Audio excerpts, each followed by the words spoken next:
Star Dharmendra Nirmaliya.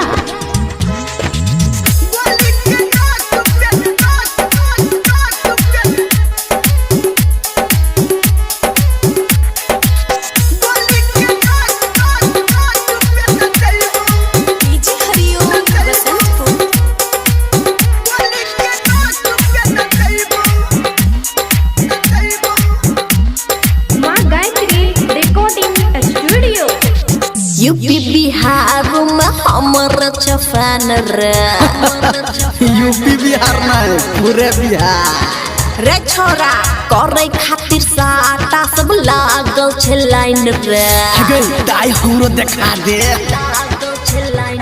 तोरा से कुछ नहीं होता बेसी कर नहीं रंगदारी नमरी पन सवाल के आबे न तय अगारे अगारे सुन गया यार कष्टा वाली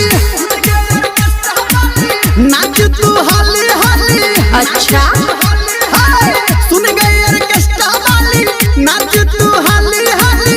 ये छोरी क्या हम बिहारी नहीं रही गो बंगाल वाली। अच्छा वाली के नाच पे न चई गो और कष्टा वाली। ये हम बिहारी नहीं रही गो बंगाल वाली। वाली के नाच पे न चई गो और कष्टा वाली। वाली के नाच पे न वाली के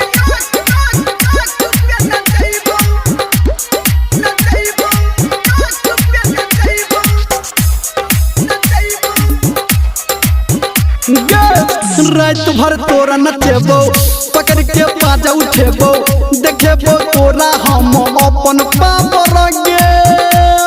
अच्छा तो दिखाना बेसी करबे बल जोरी डाइक देबोगे ढोरी हिल जेतौ तोहर जवानी के टावर गे।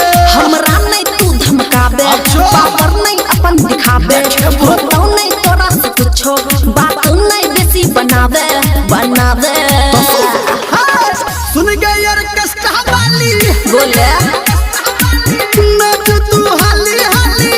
ओके सुन गए यार कष्टा वाली नाच तू हाली हाली। ये छोरी ये हम बिहारी नहीं रही गो बंगाल वाली। वाली के नाच पे न चई गो और कष्टा वाली।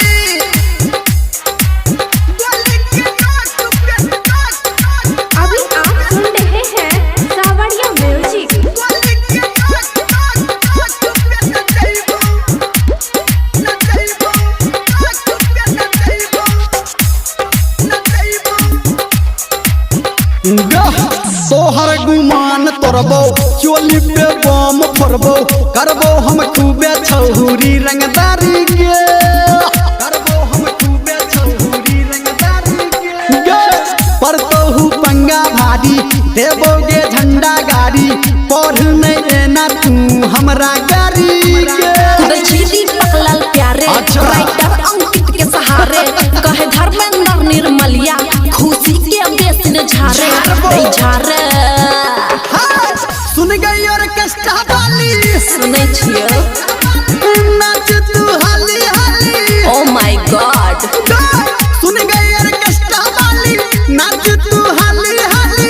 ये छोरी ये हम बिहारी नहीं रही गो बंगाल वाली।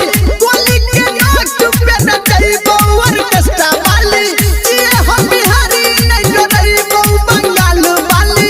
वाली के नाच पे न चई गो और कष्टा वाली। बुझली गई छोरी। Oh my God